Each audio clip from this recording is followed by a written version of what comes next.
فرعون ساری عمر اولاد پیدا کیوں نہ کر سکا؟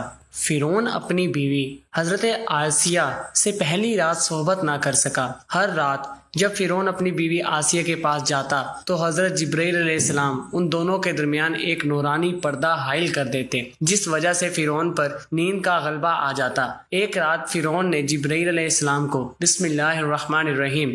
ناظرین، آج کی اس ویڈیو میں کائنات کے سب سے بڑے بدبخت کافر کے بارے میں آپ کو بتائیں گے، یعنی فرعون کے بارے میں، کہ فرعون کون تھا اور کس کی اولاد میں سے تھا، اور فرعون کو فرعون کیوں کہا جاتا ہے، اور فرعون مصر کا بادشاہ بننے سے پہلے کون سا کام کیا کرتا تھا، یہ فرعون مصر کا بادشاہ کیسے بنا، اور فرعون نے خدائی کا دعویٰ کرنے کے لیے بنی اسرائیل کے مسلمانوں کو کس طرح جانوروں جیسا جاہل بنا دیا تھا، اور پھر کس طرح فرعون نے خدائی کا جھوٹا دعویٰ کیا اور کس طرح یہ مصر کا جھوٹا خدا بنا۔ ناظرین، ان تمام تر سوالات کے جوابات آج کی اس ویڈیو میں ہم آپ کو قرآن و حدیث کی روشنی میں بتائیں گے۔ ناظرین، وہ فرعون جس کا ذکر قرآن پاک میں ملتا ہے، جو حضرت موسیٰ علیہ السلام کے دور میں پایا جانے والا فرعون تھا، بعض مورخین نے اس کا نام قبوس میں تحریر کیا ہے۔ ناظرین، فرعون بدبخت کا تعلق قبیلہ قبطیہ سے تھا اور اس کی عمر 400 سال تھی۔ اس 400 سال کی عمر میں نہ تو وہ کبھی بیمار ہوا،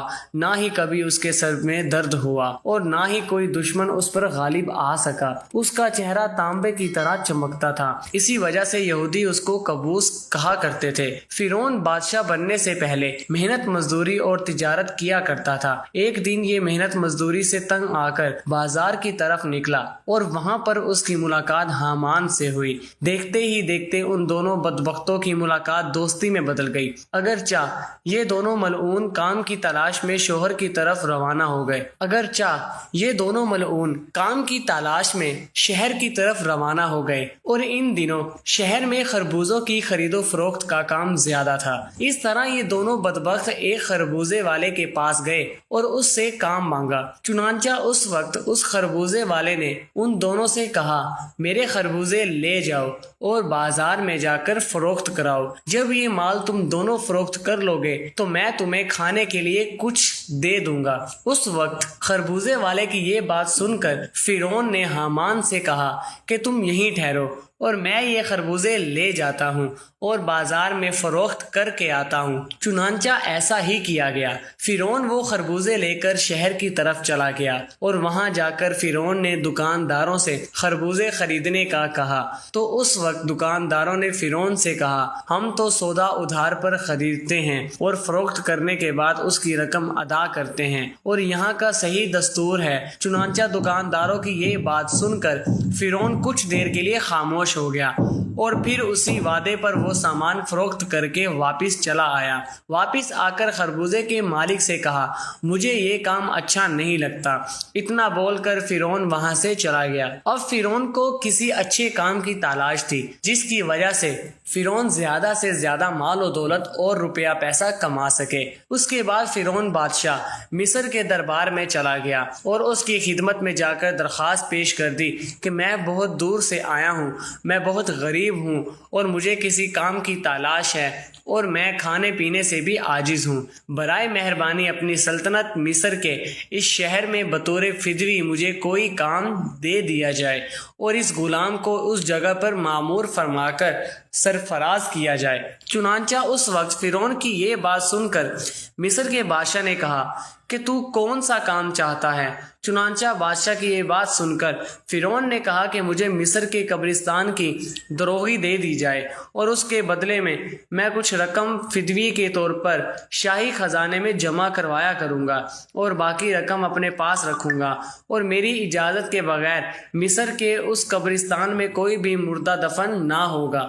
یہ بات سن کر اس وقت کے بادشاہ مصر نے فرعون کو مصر کے قبرستان کے دروگی دے دی۔ چنانچہ اس طرح مصر کے قبرستان کی دروگی ملتے ہی فرعون بہت خوش ہوا اور خوشی خوشی جا کر قبرستان کے دروازے پر بیٹھ گیا اور انتظار کرنے لگا کہ اب کون آئے گا جو اپنے مردے کو قبرستان میں دفن کرے گا، جو اپنے مردے کو قبرستان میں دفن کرے گا۔ ناظرین، اللہ کے حکم سے ایسا ہوا کہ اسی سال مصر میں ایک وبا پھیل گئی جس کی وجہ سے مصر کے بہت سارے لوگ مرنا شروع ہو گئے۔ فرعون نے جب یہ دیکھا تو اس نے ہر لاش کے بدلے ان کے وارثوں سے ایک ایک سونے کا درہم لینا شروع کر دیا، اور اس کے بعد کچھ ہی دنوں میں فرعون کے پاس بہت ساری دولت جمع ہو گئی اور فرعون امیر ہو گیا۔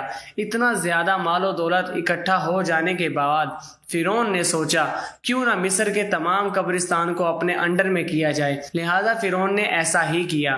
فرعون نے وقت کے بادشاہ کو بہت سارے پیسے دے دیے اور مصر کے تمام قبرستان کی دروگی اپنے ذمے لے لی۔ چنانچہ اس طرح فرعون قبرستان کی دروگی کے ذریعے بادشاہ مصر کے خزانے میں بہت سارا روپیہ پیسہ جمع کرواتا، اور فرعون کے اس عمل سے بادشاہ مصر بہت خوش ہوتا اور بادشاہ مصر فرعون کو پیار اور عزت دینے لگا۔ چنانچہ اسی دوران اللہ کے حکم سے ایسا ہوا کہ اس وقت مصر کا وزیر مر گیا، اور چنانچہ فرعون اس وقت بادشاہ مصر کا بہت زیادہ قریب بندہ بن چکا تھا، لہٰذا مصر کے بادشاہ نے فرعون ہی کو مصر کا وزیر مقرر کر دیا۔ اقتدار ملتے ہی فرعون اقتدار کے نشے میں بدمست ہو گیا اور اس نے اپنے بدبخت دوست حامان کو بھی اپنے پاس بلوا لیا۔ اس وقت فرعون نے اپنے دوست حامان سے کہنے لگا کہ میں چاہتا ہوں کہ میں خدائی کا دعویٰ کروں اور ساری مخلوق مجھ کو خدا مانے اور میری عبادت کرے۔ فرعون کی یہ بات سن کر حامان بہت حیران ہو گیا، اور حامان فرعون سے کہنے لگا کہ اگر تو خدائی کا دعویٰ کرنا چاہتا ہے تو سب سے پہلے بنی اسرائیل کی تمام مخلوق کو اپنے ہاتھ میں لے لے اور ان کے دل میں اپنی محبت پیدا کر۔ حامان کی یہ بات سن کر فرعون نے حامان سے کہا کہ ایسا کرنے کے لیے آخر کیا کیا جائے، اور یہ لوگ کس طرح مجھے اپنا خدا تسلیم کریں گے، کیونکہ اس وقت تمام لوگ حضرت یوسف علیہ السلام اور حضرت یعقوب علیہ السلام کے دین پر تھے، اور کس طرح وہ لوگ اپنے دین کو چھوڑ کر فرعون کو اپنا خدا تسلیم کرتے۔ اس وقت فرعون نے اپنے دوست حامان سے اس کے بارے میں کوئی تدبیر نکالنے کا کہا۔ فرعون کی یہ بات سن کر حامان کچھ دیر کے لیے سوچتا رہا اور پھر یہ تدبیر نکالی کہ بادشاہ مصر سے یہ درخواست کی جائے کہ میں چاہتا ہوں کہ مصر کے تمام لوگوں کی تمام تر خواہشات مفت میں پوری کی جائیں، اور ان لوگوں کے تمام اخراجات میں اپنی جیب سے ادا کروں گا، اور جو لوگ جو چیز بھی حاصل کرنا چاہے وہ مفت میں حاصل کر سکتے ہیں۔ چنانچہ اس وقت بادشاہ مصر نے فرعون کی یہ بات سن کر اس کی یہ درخواست قبول کر لی اور 1 سال کے لیے تمام مصریوں کو یہ رعایت فراہم کر دی، اور فرعون نے 1 سال میں ہونے والے تمام تر اخراجات کی رقم حامان کے ہاتھوں بادشاہ کے خزانے میں جمع کروا دی، اور پورے مصر میں یہ اعلان کروا دیا گیا کہ اس سال خزانہ رعایتوں پر دستیاب ہے۔ ہم نے اپنی طرف سے تمام تر اخراجات کی رقم بادشاہ مصر کے خزانے میں جمع کروا دی ہے، اور مزید 2 سال کے اخراجات کی معافی کے لیے ہم نے دربار اعلیٰ میں درخواست کی ہے، اور وہ بھی قبول ہو گئی ہے۔ چنانچہ فرعون کی یہ بات سن کر مصر کے تمام لوگ بہت خوش ہوئے، اور مصر کے تمام لوگوں نے فرعون کی ترقی کے لیے خوب دعائیں کی۔ چنانچہ ادھر مصر کی عوام فرعون کے اس عمل سے بہت خوش تھی، اور ادھر چند دن بعد مصر کا بادشاہ اللہ کے حکم سے اپنی موت پر مر گیا۔ چنانچہ اس وقت مرنے والے بادشاہ کا کوئی بھی وارث نہ تھا جو اس کے تخت پر بیٹھتا اور اس کی بادشاہت کو سنبھالتا۔ اس طرح مصر کے بادشاہ کی تدفین کے بعد 3 دن تک عیادت ہوتی رہی، اور چوتھے روز مصر کے تمام لوگ بادشاہ مصر کے دربار میں حاضر ہوئے اور کہنے لگے بادشاہ کے تخت پر کس کو بٹھایا جائے، کیونکہ ملک بادشاہ کے بغیر نہیں چل سکتا۔ چنانچہ اس وقت مصر کے لوگوں نے فرعون سے یہ نیکی دیکھی تھی کہ فرعون نے 3 برس کا خزانہ مصر کے لوگوں پر معاف کروایا تھا، اور ان کے اخراجات کا خرچ اپنے پاس سے بادشاہ مصر کو دیا تھا۔ اسی لیے مصر کے تمام لوگ فرعون کے اس عمل سے بہت زیادہ خوش تھے۔ فرعون کی یہ خیر خواہی دیکھ کر مصر کے لوگوں نے بدبخت فرعون کو بادشاہ کے تخت پر بٹھا دیا اور اس طرح فرعون بدبخت مصر کا بادشاہ بن گیا۔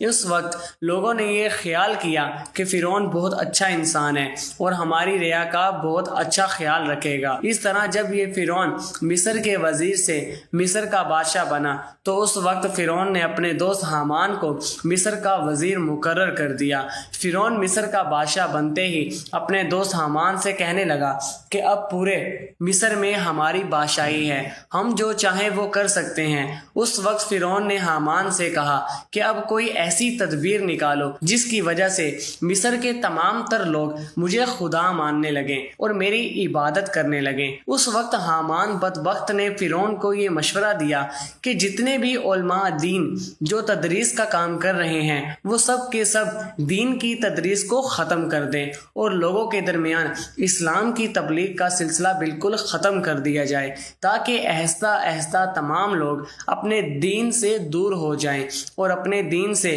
بے خبر ہو جائیں اور آئندہ آنے والی نسل دین سے بے خبر اور جاہل پیدا ہو۔ چنانچہ حامان کی یہ بات سن کر فرعون نے فوراً یہ حکم جاری کر دیا اور مصر کے اندر درس و تدریس کا یہ سلسلہ ختم کر دیا گیا، اور فرعون نے مصر کے اندر یہ حکم جاری کر دیا کہ کوئی بھی شخص مصر میں درس و تدریس نہ کرے ورنہ اس کو قتل کر دیا جائے گا۔ فرعون بادشاہ کا یہ حکم سنتے ہی درس و تدریس کا یہ سلسلہ ختم کر دیا گیا اور مصر کے لوگوں نے بالکل پڑھنا لکھنا چھوڑ دیا۔ چنانچہ اس طرح درس و تدریس کا یہ سلسلہ ختم ہونے کے بعد وقت گزرتا گیا اور وقت کے ساتھ ساتھ تمام لوگ جاہل بن گئے اور علم سے دور ہو گئے اور اپنے حقیقی خدا اللہ تعالیٰ کو بالکل ہی بھول گئے۔ اس وقت مصر کے لوگوں کی یہ حالت ہو گئی کہ وہ جانوروں کی طرح جاہل بن گئے۔ اس وقت فرعون نے تمام مصر کے لوگوں کو یہ حکم جاری کیا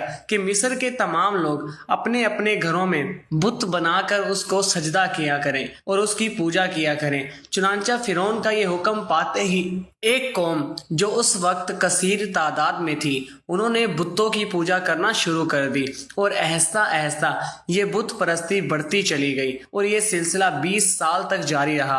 اور پھر اس کے بعد فرعون نے مصر میں یہ اعلان کروایا اور اس اعلان میں یہ الفاظ لوگوں کے کانوں تک پہنچائے جس کا ذکر قرآن پاک میں یوں ملتا ہے، اور پس لوگوں کو جمع کیا اور لوگوں سے کہا میں ہوں رب تمہارا سب سے بڑا اور بلند۔ ناظرین، اس طرح لوگ کئی سال تک بتوں کی پوجا کرتے رہے۔ جب لوگ مشرک اور بت پرست میں بن گئے تو اس وقت فرعون نے یہ حکم جاری کیا کہ اپنے گھروں میں موجود تمام بتوں کو توڑ دیا جائے اور مجھے خدا مانا جائے اور میری پوجا کی جائے۔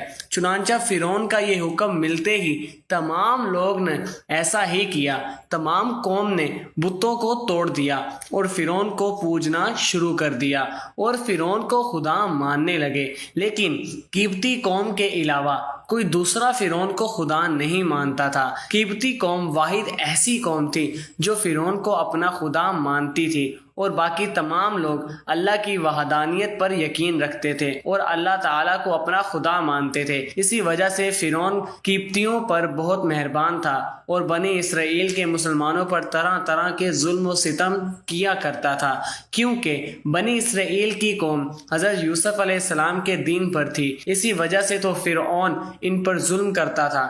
رسول محترم حضرت محمد صلی اللہ علیہ وآلہ وسلم نے ایک دفعہ زمین پر 4 لکیریں کھینچی اور پاس بیٹھے صحابہ سے پوچھا تم میں سے کوئی جانتا ہے کہ یہ کیا ہے؟ صحابہ نے عرض کی اللہ اور اس کا رسول بہتر جانتے ہیں۔ تو رسول اللہ صلی اللہ علیہ وآلہ وسلم نے فرمایا یہ جنتی عورتوں میں سے سب سے افضل 4 عورتیں ہیں۔ نمبر 1 ختیجہ بنت خفیلہ، فاطمہ بنت محمد فرعون کی بیوی آسیہ، اور عیسیٰ کی والدہ مریم بنت عمران۔ ناظرین، حضرت آسیہ زوجہ فرعون ایسی بابرکت خاتون کی جن کا ذکر قرآن میں اللہ پاک نے یوں بیان فرمایا ہے، اور اللہ نے ان لوگوں کے لیے جو ایمان لائے ہیں زوجہ فرعون کی مثال بیان فرمائی ہے۔ حافظ ابن حجر عسقلانی لکھتے ہیں کہ مصری شاہی خاندان کے بادشاہ ریان بن ولید جو کہ حضرت یوسف علیہ السلام کے دور میں تھے اور ان پر ایمان بھی لائے تھے، ان کی پوتی بے حد حسین و جمیل تھی جن کا نام آسیہ تھا، اور نسب کچھ یوں بیان ہوا ہے: آسیہ بنت مزاحم بن عبید بن ریاد بن ولید۔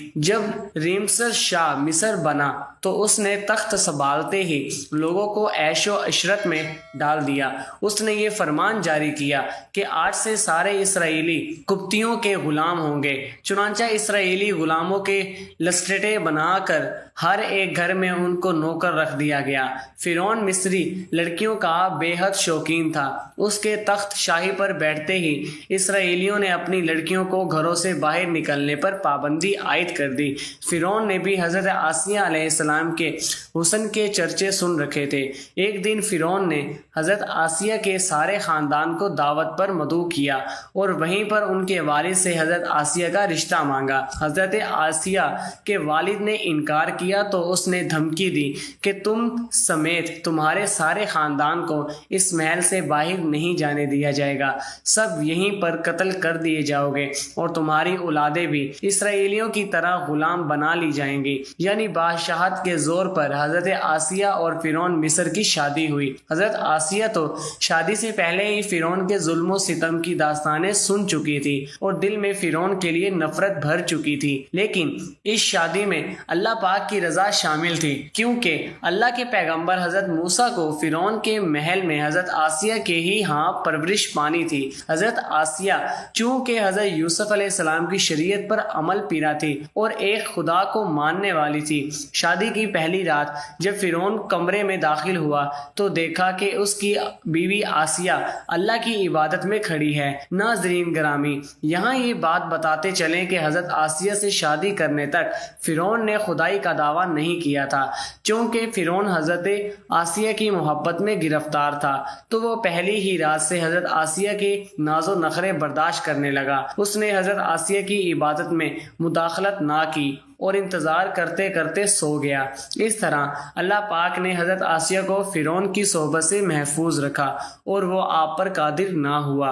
بعض روایات تو اس طرح ملتی ہیں کہ جب بھی فرعون حضرت آسیہ کی خلوت گاہ میں داخل ہوتا تو حضرت جبرائیل فرعون اور حضرت آسیہ کے درمیان پردہ حائل فرما دیتے، جس سے وہ ساری رات پرسکون سویا رہتا۔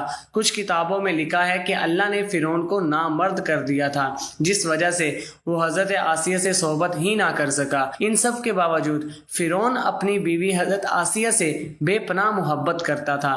بعض روایات میں فرعون کی ایک بیٹی کا ذکر بھی ملتا ہے، تو آپ کو بتاتے چلیں کہ وہ لڑکی انہوں نے کسی سے لے کر پالی تھی۔ فرعون کا حضرت آسیہ سے پیار ہی تھا کہ جب حضرت موسیٰ علیہ السلام ایک صندوق سے ملے تو حضرت آسیہ کے کہنے پر اس نے حضرت موسیٰ کو اپنے گھر میں جگہ دے دی۔ حضرت آسیہ کی چونکہ کوئی اولاد ہی نہ تھی، اسی لیے آپ نے حضرت موسیٰ کو اپنا بیٹا بنا لیا اور فرعون سے کہنے لگی، یہ بچہ میری اور تیری آنکھوں کی ٹھنڈک ہے، اسے قتل نہ کرو۔ جیسے جیسے حضرت موسیٰ پرورش پاتے رہے تو حضرت آسیہ آپ کے معجزات دیکھ دیکھ کر حیران ہوتی رہی اور دل میں یہ جان لیا کہ یہ بچہ کوئی عام نہیں۔ ان کے توقعات کے عین مطابق جب حضرت موسیٰ نے نبوت کا اعلان فرمایا تو حضرت آسیہ ان پر ایمان لے آئی، لیکن اپنا ایمان لانا محل والوں سے چھپا رکھا۔ ان کے ایمان لانے کا واقعہ کچھ اس طرح ہے کہ ایک دن فرعون کے دربار میں ایک باندی کو لایا گیا، وہ حضرت موسیٰ پر ایمان لے آئی تھی۔ فرعون نے اس باندی کے تینوں بچوں کو اس کے سامنے ابلتے ہوئے تیل میں ڈالنے کا حکم دیا اور ساتھ ہی اس باندی سے کہا، اب بھی وقت ہے، مجھے اپنا خدا بنا لے۔ لیکن وہ باندی کا ایمان بہت پختہ تھا۔ خیر، اس باندی کے سامنے اس عورت کے تینوں بچوں نے ابلتے ہوئے تیل میں جان دے دی۔ اس کے بعد فرعون نے اس باندی کو بھی تیل میں ڈالنے کا حکم جاری کیا۔ حضرت آسیہ علیہ السلام نے یہ منظر دیکھا کہ اس عورت اور بچوں کی روح ایک نورانی جھرمٹ میں آسمان پر لے جائے گی، تو انہوں نے یقین ہو گیا کہ حضرت موسیٰ علیہ السلام اللہ کے سچے پیغمبر ہیں اور ان کا دین بھی سچا ہے۔ قصر فرعون روز بروز پر آشوب ہوتا گیا اور حضرت آسیہ نے فرعون سے کنارہ کشی اختیار کر لی۔ حضرت موسیٰ کا دفاع کرتی رہی۔ حضرت موسیٰ علیہ السلام کے چاہنے والے فرعون کے سپاہیوں کے ہاتھوں ظلم و ستم کی بھینٹ چڑھتے لگے اور انہیں بے دردی کے ساتھ قتل کیا جانے لگا، یہاں تک کہ فرعون نے حضرت موسیٰ علیہ السلام پر ایمان لانے والے ایک شخص سے، جسے قرآن کریم نے مومن آل فرعون کے نام سے یاد کیا ہے، بڑی ہی بے دردی سے قتل کیا، جس کے بعد حضرت آسیہ کے صبر کا پیمانہ چھلک اٹھا اور کھلم کھلا فرعون کی مخالفت کرنے لگی۔ فرعون کو جب علم ہوا کہ اس کی بیوی بھی موسیٰ کے خدا پر ایمان لے آئی ہے تو فرعون میں غیظ و غضب کی آگ بھڑک اٹھی۔ پہلے پہل تو اس نے اپنی بیوی کو اکیلے میں سمجھایا کہ اگر میری بیوی ہی مجھے خدا ماننے سے انکار کرے گی تو پھر بہت سے لوگ سرکشی کریں گے، لیکن حضرت آسیہ نہ مانی، بلکہ فرعون کو بھی دعوت حق کی تبلیغ کی اور کہا کہ اللہ پاک سے معافی مانگ کر موسیٰ علیہ السلام پر ایمان لے آؤ۔ بہت سی راتیں اسی طرح جھگڑوں میں گزر گئی۔ جب محل فرعون میں یہ باتیں ہونے لگی کہ فرعون کی لاڈلی بیوی ہونے کی وجہ سے آسیہ کو کوئی سزا نہیں دی جا رہی تو فرعون غصے میں آ گیا۔ اس نے سب سے پہلے مار پیٹ شروع کی اور خود اپنی پاک بیوی کو سزائیں دینے لگا۔ وہ حضرت آسیہ علیہ السلام کو پورا دن تپتی ریت پر ننگے پاؤں کھڑا رکھتا اور رات کو ان کے پیروں کے زخموں پر خود نمک لگاتا۔ اس طرح کئی دن گزر گئے۔ جب فرعون کو یہ یقین ہو گیا کہ اب حضرت آسیہ کو وہ حضرت موسیٰ علیہ السلام کے دین سے نہیں ہٹا سکتا تو اس نے اپنی بیوی کو سخت سزا دینے کا فیصلہ کیا۔ حضرت آسیہ کے چاروں ہاتھوں پیروں میں لوہے کے کیلے ٹھوک کر چاروں کونوں میں اس طرح جکڑ دیا کہ وہ ہل بھی نہ سکے اور بھاری پتھر آپ کے سینے پر رکھ کر ان کو ریت پر دھوپ میں لٹا دیا اور پانی بند کر دیا۔ لیکن پھر بھی حضرت آسیہ علیہ السلام ایمان پر عزم و استقال کے ساتھ ان مصائب کے باوجود قائم و دائم رہی اور فرعون کے کفر سے خدا کی پناہ چاہی، جسے اللہ پاک نے یوں بیان فرمایا ہے، اور اللہ نے ان لوگوں کے لیے جو ایمان لائے ہیں زوجہ فرعون کی مثال بیان فرمائی ہے، جب اس نے عرض کیا اے میرے رب، تو میرے لیے جنت میں اپنے پاس ایک گھر بنا دے اور مجھ کو فرعون اور اس کے عمل بد سے نجات دے دے اور مجھے ظالم قوم سے بھی بچا لے۔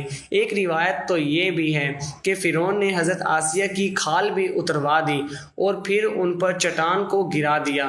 اللہ اکبر۔ لیکن زیادہ تر مفسرین یہ روایت کرتے ہیں کہ جب حضرت آسیہ کے ہاتھوں پاؤں میں کیلیں ٹھوک کر ان کو باندھا گیا تو ان کی روح پرواز کر گئی تھی۔ آپ کا مزار پر انوار مصر میں ہی واقع ہے۔ ناظرین گرامی، حضرت آسیہ کا اپنے ایمان پر قائم رہنا آج کے تمام مسلمانوں کے لیے مشعل راہ ہے، خاص طور پر خواتین کے لیے۔ یہ درس ہے کہ عورت کے اندر بھی اتنی طاقت موجود ہوتی ہے کہ وہ ہر طرح کے ظلم و ستم کے آگے پہاڑ بن سکتی ہے۔ اللہ پاک سے یہ دعا ہے کہ وہ ہم سب کی بے حساب مغفرت فرمائے، ہمیں نیک بندوں کی راہ پر چلنے کی توفیق دے۔